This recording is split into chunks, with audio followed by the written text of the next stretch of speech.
Good morning, all of you. I am Mukhtar Ahmed Sheikh from Urmila Devi PG College, Rasabro, Prayagraj. And today I shall teach you about the oxidation reduction in organic chemistry belong to the BSc second year, part 12. छात्रों, मैं आज आपको oxidation reduction का part 12 को पढ़ाऊँगा और इसे आप बखूबी अच्छी तरह से पढ़ेंगे भी। देखिएगा कैसे हम लोग पढ़ेंगे इसको, है ना, कैसे हम इसको हल करेंगे, इसको देखिएगा। देखिए इसमें करते क्या हैं कि हमें जो भी रहेगा मीन्स आज मैं आपको फ्रॉस्ट डायग्राम बताऊंगा।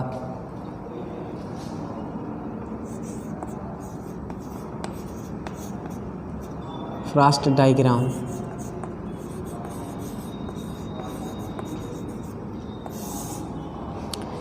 देखिए इसमें करते क्या है कि फ्रॉस्ट डायग्राम में हम ऑक्सीडेशन बढ़ता हुआ लिखते हैं। ठीक है, ऑक्सीडेशन नंबर को हम बढ़ते हुए लिखते हैं, तो ये चीज़ होता है आपका फ्रॉस्ट डायग्राम। ठीक है, आपको दो चीज़ें मिलती हैं, एक फ्रॉस्ट डायग्राम मिलता है और एक लेटमा डायग्राम मिलता है।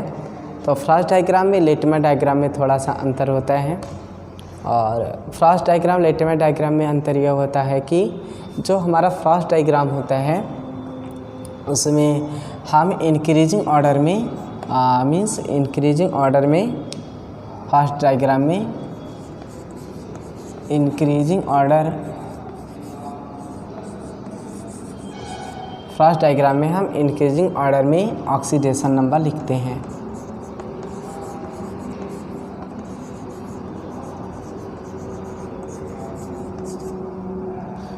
फ्रॉस्ट डायग्राम में हम इंक्रीजिंग ऑर्डर में ऑक्सीडेशन नंबर लिखते हैं। क्लियर हो गया कि आप जैसे देखिए हम आयरन की बात करें तो आयरन जो होता है, आयरन है ना, आयरन जो होता है यह आयरन सेकेंड में बदल जाता है ना, और फिर किस में बदल जाता है, आयरन थर्ड। ठीक है, तो फ्रॉस्ट डायग्राम बहुत बड़ा कोई डायग्राम नहीं है कि बहुत आप अच्छे से न समझ पाएँ। तो आपको आयरन से कहाँ गया है, वो आयरन सेकेंड में गया, आयरन सेकेंड से कहाँ गया, आयरन थर्ड में चला गया। तो यहाँ देखो बाबू हम करेंगे क्या कि एक ग्राफ बना देते हैं जिसे हम फ्रॉस्ट डायग्राम कहते हैं। तो इसमें एक प्रकार की ना क्या होती है, यन ई होता है, जहाँ पे यन जो होता है ये जो आपका यन है वेयर यन बराबर जो होता है नंबर ऑफ इलेक्ट्रॉन। ठीक है, ये क्या होता है, देखिए बात ये है कि जब पोटेंशियल तैयार होता है तो उसमें यह देखा जाता है कि उस पोटेंशियल को तैयार करने में कितने इलेक्ट्रोड वहाँ पे पार्टिसिपेट किए हुए हैं।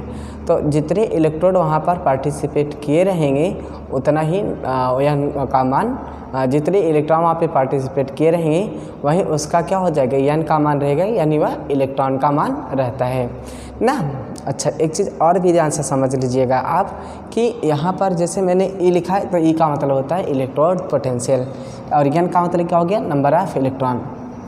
अब जैसे देखें यहाँ के बीच ये एन ई का है, वाई एक्सिस पर क्या है, एन ई है और इस वाली एक्सिस पर ऑक्सीडेशन नंबर हो जाएगा। क्या हो जाएगा, ऑक्सीडेशन नंबर ना। तो ऑक्सीडेशन नंबर ये रहा इसका। और इस तरह से आप देखेंगे बाबू ना कि जैसे मान लीजिए कि एफ ई है, यहाँ पे एफ ई हो गया। अब एफ ई से कहाँ गएगी, एफ ई सेकेंड में चला गया और फिर एफ ई सेकेंड से कहाँ चला गया, एफ ई थर्ड में चला गया। ठीक है, तो ये एफ ई था, एफ ई सेकेंड हुआ, एफ ई सेकेंड से कहाँ गया, एफ ई थर्ड में गया। तो आर्डर इसका इधर भी बढ़ रहा है और इधर भी बढ़ रहा है ना।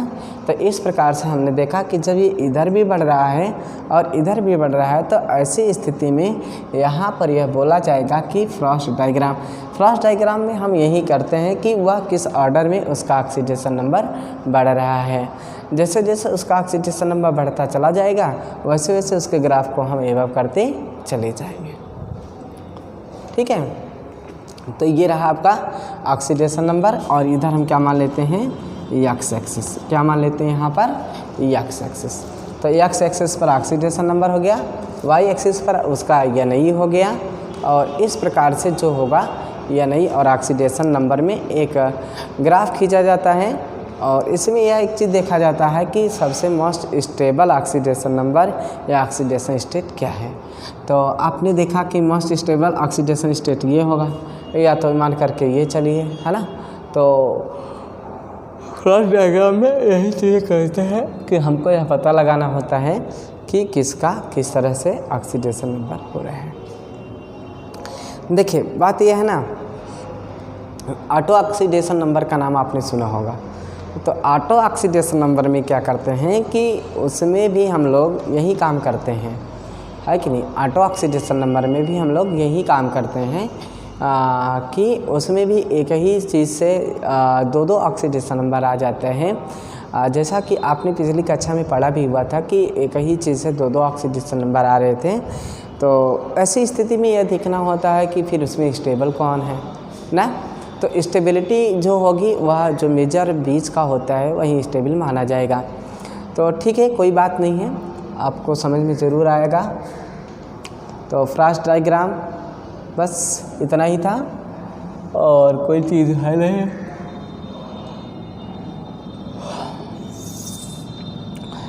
चलिए हम थोड़ा सा आपको वेरिएबल ऑक्सीडेशन नंबर बता देते हैं।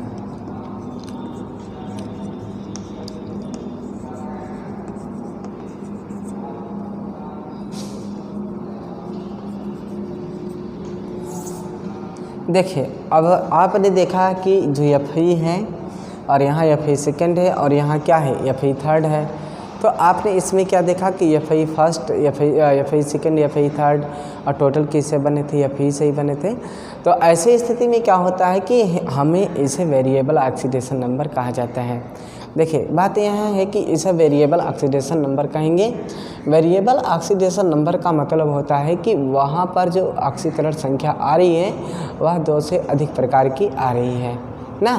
वेरिएबल ऑक्सीडेशन नंबर का मतलब क्या होता है कि वहाँ पर जो ऑक्सीकरण संख्या आ रही है वह 2 से अधिक प्रकार की आ रही है ना।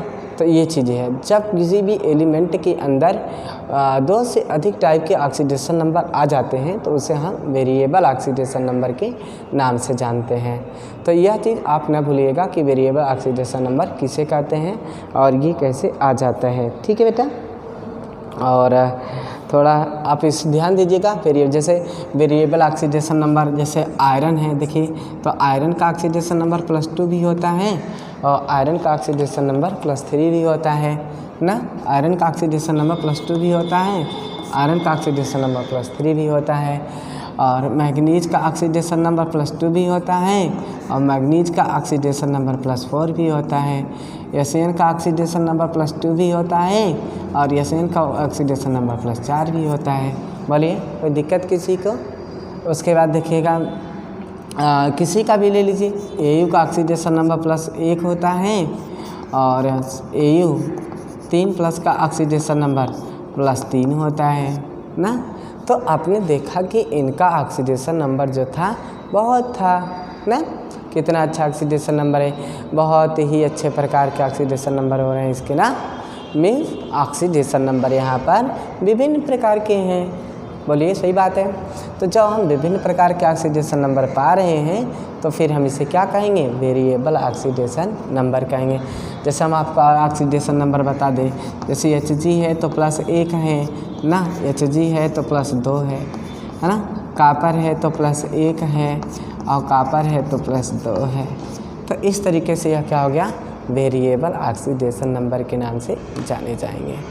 तो वेरिएबल ऑक्सीडेशन नंबर क्या होता है कि उसमें विभिन्न प्रकार के ऑक्सीकरण संख्याएं मौजूद रहती हैं और ये ऑक्सीकरण संख्याएं जो होती हैं वेरिएबल ऑक्सीडेशन नंबर के नाम से जानी जाती हैं। ठीक है, हाँ। तो अब देखिए, अब इसमें जब कहीं जब हमारे पास 2 या 2 से अधिक प्रकार के ऑक्सीडेशन नंबर होने लगते हैं तो हमको यह समझ लेना चाहिए कि आखिर वहाँ पे क्या मैटर ऐसा है और फिर हम स्टेबल ऑक्सीडेशन नंबर किसको माने ना। तो इसके लिए होता क्या है कि स्टेबल ऑक्सीडेशन नंबर हम उसको मानते हैं जो ऑलरेडी ज़्यादा मोर हाई ऑक्सीडेशन नंबर वाला होता है। ठीक है, तो मोर हाई ऑक्सीडेशन नंबर जो होता है उसको बैक होना बड़ा ही मुश्किल होता है। देखिए बात यहाँ पर स्टेबल ऑक्सीडेशन नंबर की इसलिए आ रही है कि मान करके चलिए कि सर आप ये लिख सकते थे Fe3 के बाद ये Fe4 क्यों नहीं लिखा आपने, है ना, Mn4 के बाद Mn5 क्यों नहीं आपने लिखा, कॉपर 2 के बाद आपने कॉपर 3 क्यों नहीं लिखा। ऐसे कंसेप्ट आपके माइंड में आ सकते हैं। तो इसका मतलब कि अगर हम ऐसे मनमानी ढंग से ऑक्सीडेशन नंबर लिखने लगे तो हमको यह जानकारी नहीं हो पाएगी कि आखिर ये कब तक ऐसे चलता रहेगा इसका ऑक्सीडेशन नंबर। तो इसके लिए हमको एक स्टेबल ऑक्सीडेशन नंबर की ज़रूरत पड़ती है, और स्टेबल ऑक्सीडेशन नंबर के लिए हमें ऑलरेडी चेक करना होता है कि वह स्टेबल कब हो गया। तो सबसे पहली शर्त तो यह होती है कि ऑक्सीडेशन नंबर स्टेबल कब होगा, जब उसका ऑक्टेन पूरा हो जाएगा और उसके पास कोई ऐसी स्थिति आएगी एटम के नाभिक के पास कि ऑलरेडी वह इलेक्ट्रॉन को रिमूव नहीं कर सकता है कि नहीं, यानी कि जो उसके शेष निकालने के बावजूद बचे हुए इलेक्ट्रॉन होंगे वह इलेक्ट्रॉन उसे न्यूक्लियर फोर्स के द्वारा बांधे रहेगा। तो इस प्रकार से आप समझ सकते हैं कि जब वो न्यूक्लियर फोर्स के द्वारा उसे बांधे रहेगा तो वहाँ पर ऑलरेडी आप उसे एक स्टेबल ऑक्सीडेशन नंबर के नाम से जान सकते हैं। तो स्टेबल ऑक्सीडेशन नंबर यही होता है कि उसे वह बांधे रहता है ना। तो हमें लग रहा है कि आप बिल्कुल समझ रहे होंगे, आप समझदार हैं भी, ठीक है। पढ़ते रहिए और एक नोट्स बना लीजिए बढ़िया से, क्योंकि अगर आप नोट्स नहीं बनाएंगे तो फिर आप कैसे जानेंगे कि हम क्या पढ़ रहे हैं और हम आपको क्या पढ़ा रहे हैं। तो वेरिएबल ऑक्सीडेशन नंबर को ही आप लाइनिंग से जब लिखने लगते हैं, अच्छी तरीके से आगे शो करने लगते हैं, तो यही शो करना, यही लिखना ही उसका वो कहलाता है मीन्स फ्रॉस्ट डायग्राम कहलाता है। तो फ्रॉस्ट डायग्राम के लिए हम क्या करते हैं कि ऑक्सीडेशन नंबर हमको लिखना पड़ता है, ठीक है। तो अब बिल्कुल समझ रहे होंगे ये बात ना, तो ठीक है, अगर आप समझ रहे हैं तो अच्छी बात है। अब थोड़ा सा हम आपको लेटिमर डायग्राम बता देते हैं, और लेटिमर डायग्राम सोच रहे थे कि अगले वाले में बताएंगे क्लास में। तो अब देखिए यहाँ पर अभी कुछ बाकी है। देखिए इसमें क्या होता है कि जब फ्रॉस्ट डायग्राम आगे मैटर बढ़ता है तो उसमें गिब्स की फ्री एनर्जी आ जाती है ना। गिब्स की फ्री एनर्जी रिएक्शन के अंदर होती है ना। A frost diagram of an element is plot of product of oxidation state यान and reduction potential E against oxidation number of the element, है कि नहीं। देखिए इसमें क्या होता है कि एक प्रकार की पोटेंशियल तैयार होती है जहाँ पे हम लिखते हैं del G equal to minus NFE। Del G equal to क्या लिखते हैं, del G equal to minus NFE लिखने लगते हैं। तो del G equal to minus NFE जो होता है यह ऑलरेडी गिब्स की फ्री एनर्जी होती है। तो गिब्स की free energy del G equal to क्या होता है, माइनस NFE होता है, इसको आप भूलिएगा नहीं। और डेल जी इजकल टू होता है माइनस RT T2/T1, ऐसा भी होता है। गिब्स की free energy del G equal to minus NFE होता है, del G equal to minus RT T2/T1 भी होता है। तो ये सारी चीज़ें हमारी जो होती हैं गिब्स की फ्री एनर्जी के अंतर्गत आती हैं। तो आप इसको भी ना भूलिएगा, आप ज़रूर पढ़िएगा। देखिए होता क्या है कि हम लोग पढ़ाई करते ज़रूर हैं बट इतने अच्छे से नहीं कर पाते हैं कि हमारी तैयारी हो सके, ठीक है। डेल जी इजकल टू क्या हो गया, माइनस NFE हो गया, del G equal to minus RT T2/T1 हो गया। तो ये रहा आपका वेरिएबल ऑक्सीडेशन नंबर, और ये रहा आपका FE, और FE सेकेंड FE थर्ड रहा, ठीक। अब क्या करेंगे, तो कभी कभी पूछ भी लेता है गिब्स की फ्री एनर्जी क्या है, तो डेल जी इजकल टू क्या हो गया, माइनस NFE ना। और ये भी एक दूसरा भी फार्मूला है, डेल जी इजकल टू क्या होता है, माइनस RT T2/T1 भी होता है। तो आप इसको प्लीज़ ना भूलिएगा कि कैसे क्या किया जा रहा है, ठीक है। अच्छा, अब देखिए फ्रॉस्ट डायग्राम के बाद हम लेटिमर डायग्राम की बात करेंगे, बट यह बात हम अगले वीडियोज़ में करेंगे। इस वीडियोज़ में हम केवल फ्रॉस्ट डायग्राम की बात करेंगे।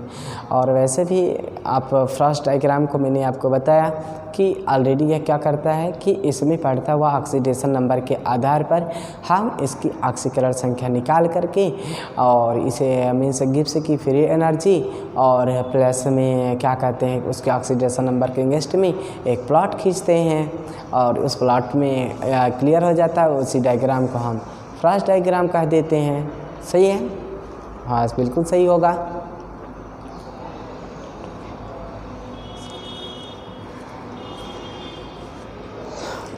ठीक, अब उसके बाद हम आपको फिर फ्रॉस्ट डायग्राम में और कुछ बताएं।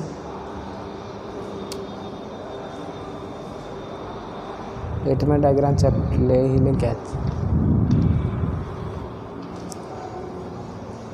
अब देखिए हम बहुत सारे आपको वो बता रहे हैं कि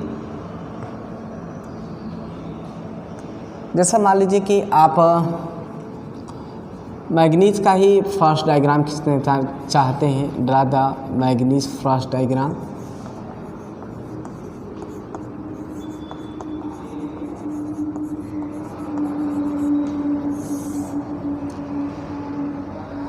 जैसा मान करके चलिए कि आप मैग्नीज का ही फ्रॉस्ट डायग्राम खींचना चाहते हैं तो कैसे करेंगे, है कि नहीं। अब इसके लिए क्या करेंगे, मैग्नीज के फ्रॉस्ट डायग्राम के लिए तो आप मैग्नीज Mn सेकेंड और Mn और होता है।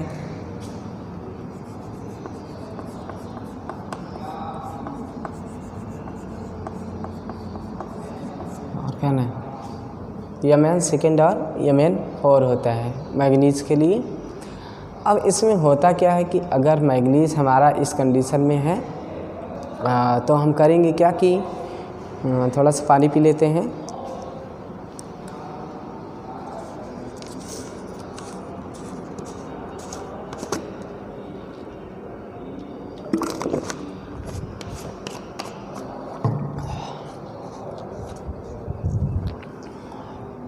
हाँ, तो अब देखिए इसको जैसे हमको ड्रा करना हो तो ऑलरेडी हम यहाँ पे एक ऐसे लाइन खींच देंगे और यहाँ पे del G = -NFE लिख देंगे और यहाँ पे ऑक्सीडेशन नंबर लिख देंगे।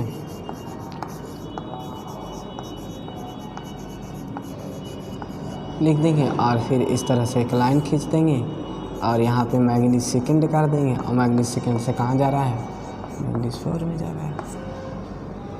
तो ये लाइनिंग होती है। तो फ्रॉस्ट डायग्राम कुछ थोड़ी बहुत बड़ा डायग्राम है, आप नहीं पढ़ पाएंगे। मीन्स आपको एक लाइन खींचनी होती है और एक करना पड़ता है। लाइन खींच करके आपको यह शो करना होता है कि कहाँ पे किस तरह से ये हो रहा है, मैग्नीज सेकेंड मैग्नीज 4 में कैसे बदल रहा है। ठीक है, और उसके बाद आप ये भी देख सकते हैं कि इसमें पोटेंशियल को भी शो करेंगे। del G = -NFE होता है जो पोटेंशियल जनरेट होता है, उसे हम यहाँ पे शो भी कराते हैं। तो इस तरह से हम बनाते हैं। ठीक, तो आपको बता दें जो del G = -NFE है ना, del G = -NFE जो है, del G = -NFE जो है वह ऑलरेडी गिब्स की फ्री एनर्जी है।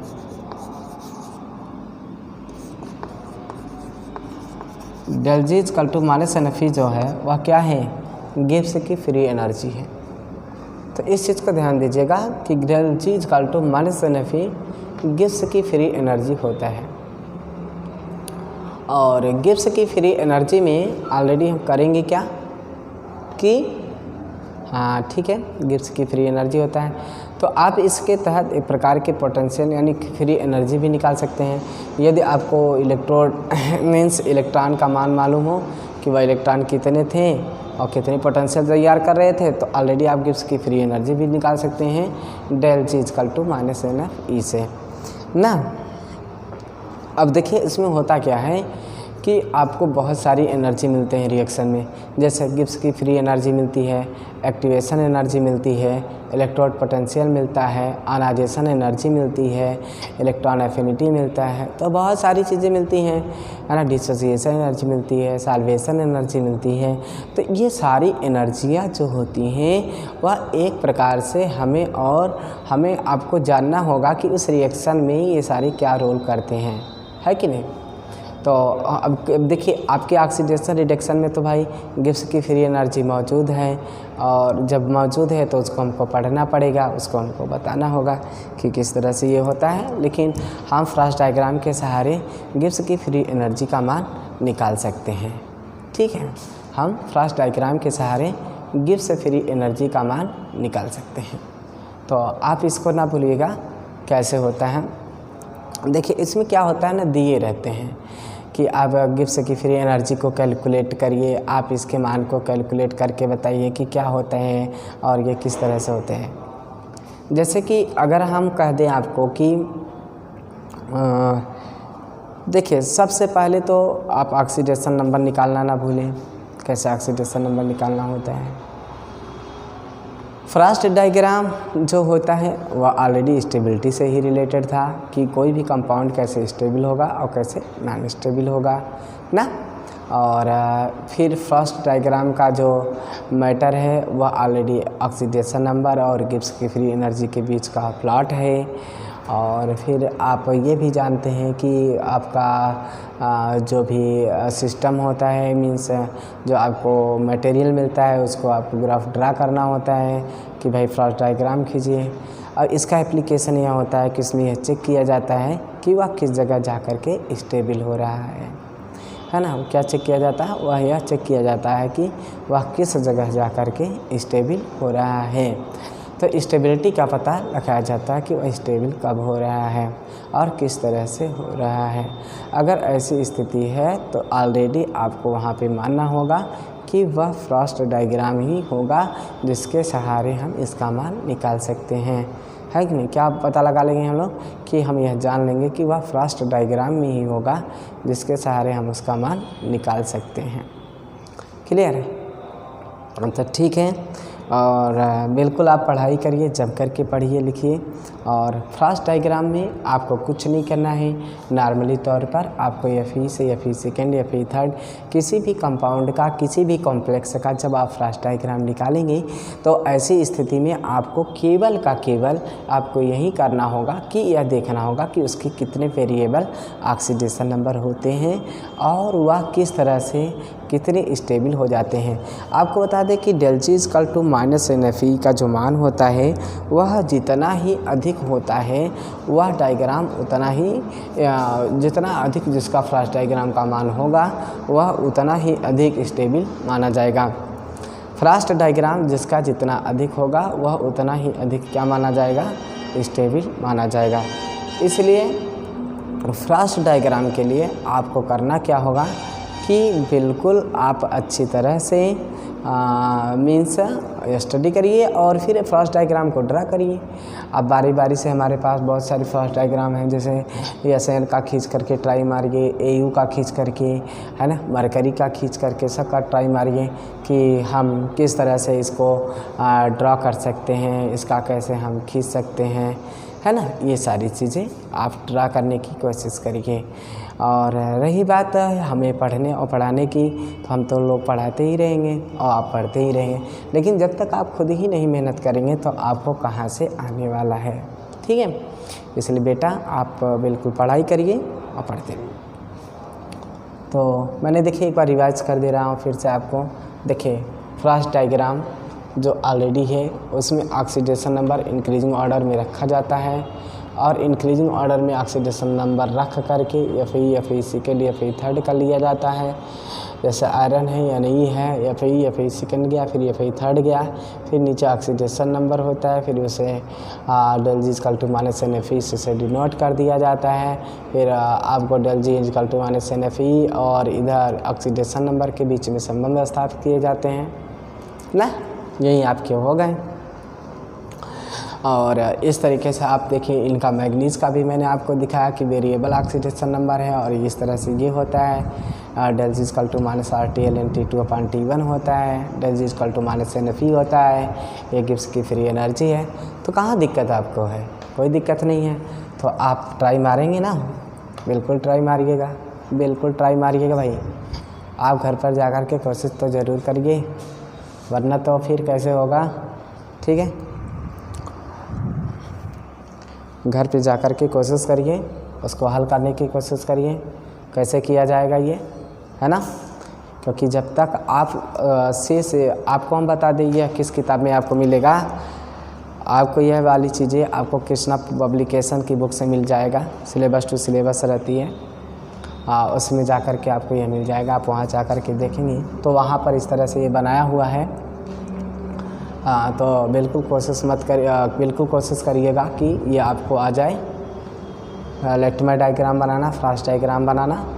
अगली वीडियो में हम आपको लेटमर डायग्राम के बारे में बताएंगे कि लेटमर डायग्राम क्या होता है और वहाँ पर लेटमर डायग्राम की क्या आवश्यकता पड़ी है। देखिए लेटमर डायग्राम जब हम आपको पढ़ाने लगेंगे तो लेटमर डायग्राम में ही हम आपको यह बताएंगे कि del G equal to minus NFE कैसे निकाला जाता है। और उसमें यह पूछ लेता है कि FI से FI थर्ड में उसकी पोटेंशियल कितना जनरेट हुआ है, उसका मान क्या आया हुआ है। ठीक है, तो del G equal to minus NFE के तहत ही आप उसको निकालते हैं और ये काम कर जाते हैं। और अच्छी तरह है, आप उसको वीडियोस को बिल्कुल देखते रहिएगा। वीडियोस को लाइक्स करना ना भूलिएगा। ठीक है, तो हमें उम्मीद है कि ठीक है, हमें उम्मीद है कि आपको यह वीडियो पसंद आ रहा होगा।